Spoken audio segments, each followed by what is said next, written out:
Hey y'all, I'm Shayna and I'm back with another review. This is for Love and Hip Hop Atlanta, season something, episode 7, I believe.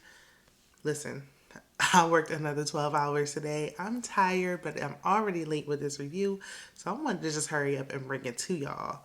So I won't be before you long, but I'm definitely gonna give you the best that I got. The episode was pretty good. I was dozing off a little bit, so if I missed something, drop it down in the comments. Y'all already know what to do. Like, comment, share, and subscribe if you enjoyed this video. And check out my other videos because I'm trying to grow my channel and I would definitely appreciate it. Okay? Plus, I was just doing the most. Your girl was trying to kill a fly and I split my nail, cracked it right in the middle, like straight across. It's so painful. But anyway, that's neither here nor there. Y'all came here for love and hip hop. So we pick up with Sierra getting in Scrappy's face. That's where we left off last week. And sorry if I sound congested. I think one of my kids got me sick. If you're new here, I have two kids. I think the older one gave me a little cold. But anyway, so they going back and forth. He ended up apologizing for calling her a bitch. He didn't call her one though. He said, "They ain't even my bitch, so I don't gotta argue with her." So he did try to apologize, but she's still going back and forth. Bitch, don't forget to put rich in front of that. I mean, that's all fine and well, but I mean, he was anyway. So she keep going on and on, going like this. So he going like that. He getting sassy with it. It's a mess. Like they both were just acting like two full grown kids in that parking lot. So we move on and we see, excuse me, allergies and congested. Whoo, child. I gotta get it together before this Ready to Love panel on Friday, okay? Check out my community tab if you haven't. Shameless plug. So we see Yandy. Why? I have no idea why we saw so much of her this episode. None. Those are the parts I was getting a little heavy eyed, a little sleepy. A little sleepy time. So Mendecees is upset about the horrible comment that he made unprovoked on that Shannon Sharpe interview when he said he would use his mom for collateral when he was out there acting like some sort of kingpin.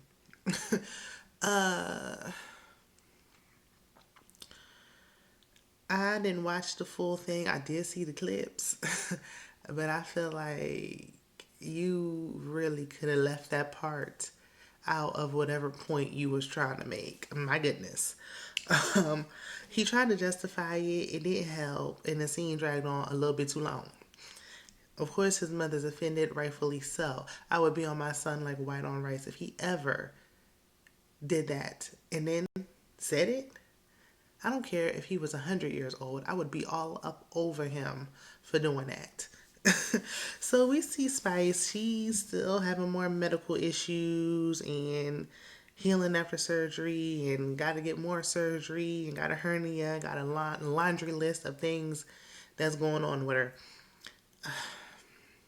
As much as I want to get me a tummy tuck, a Spice story is scary, especially hearing about it week after week. Ooh. So Jessica White, that's another one. Another one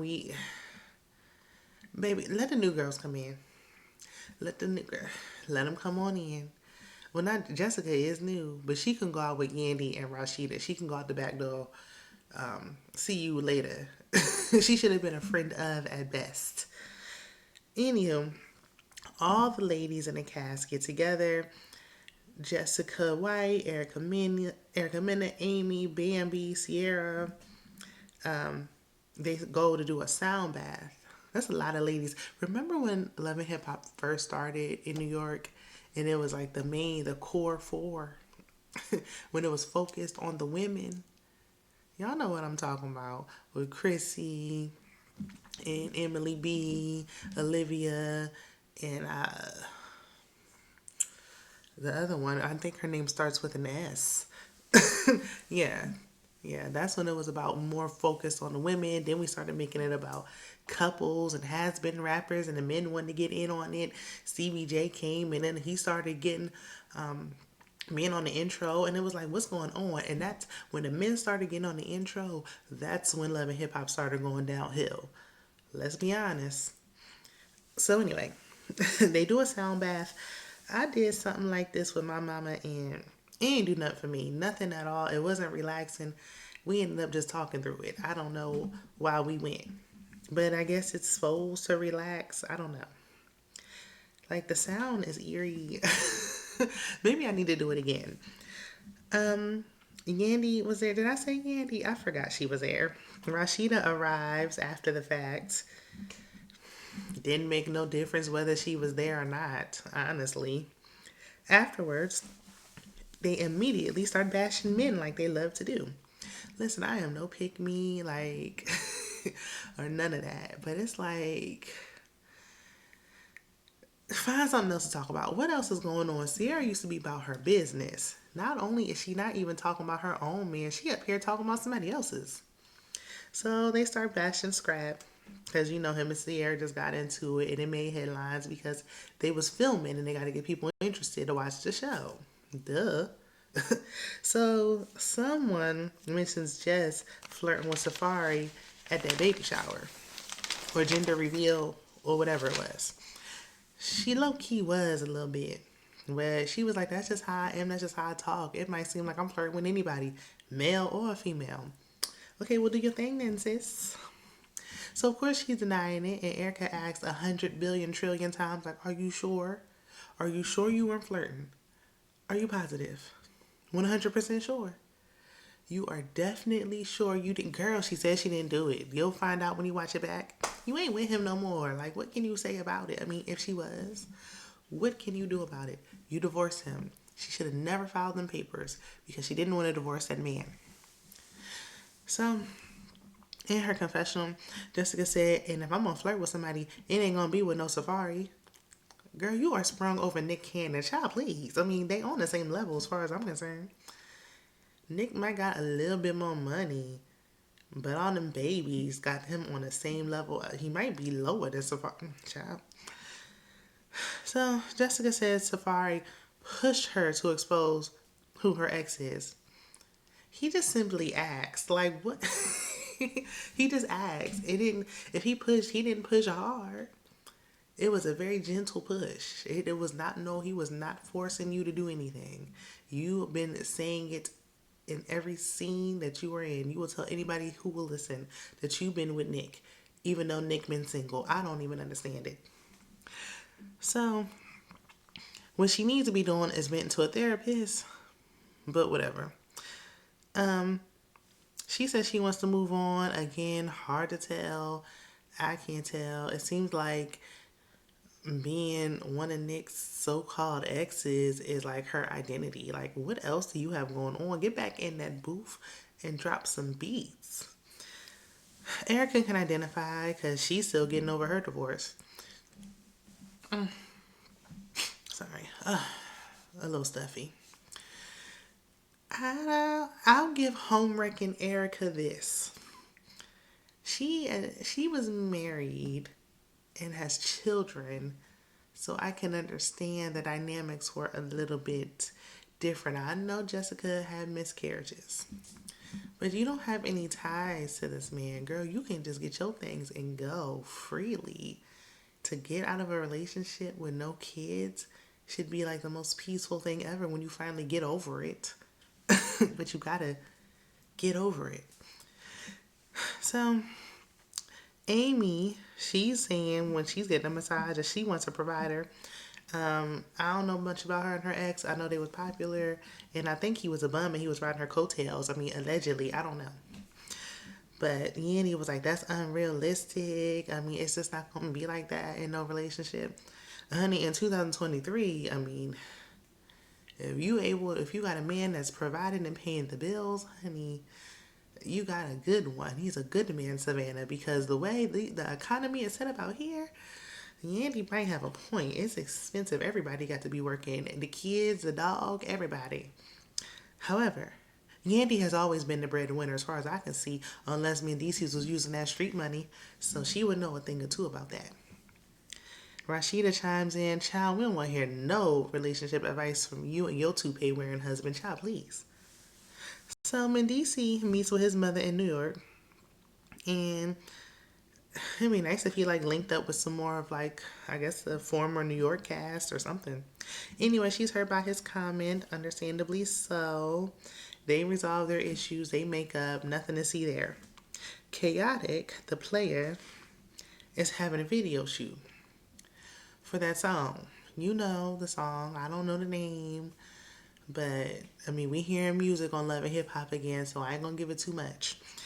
He got Evie and Amy there, making both of them jealous of each other. A mess.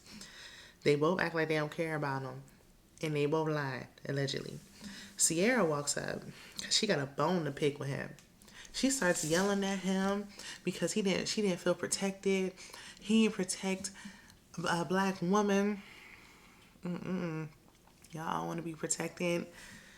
Child, y'all all think it's gonna be different when it's you. Bambi thought when she got with Scrappy, her situation's gonna be different. But what Cynthia G say? What Cynthia G and them say? Girl, you got the same black man, honey. Sierra think that somebody who ain't even her man is supposed to be protecting her when she was throwing her hands in the man's face. I don't understand it. So Chaotic said, I am not your savior. Ooh, that was hurtful. But save her from what they both... It would have been conflicting. I get it.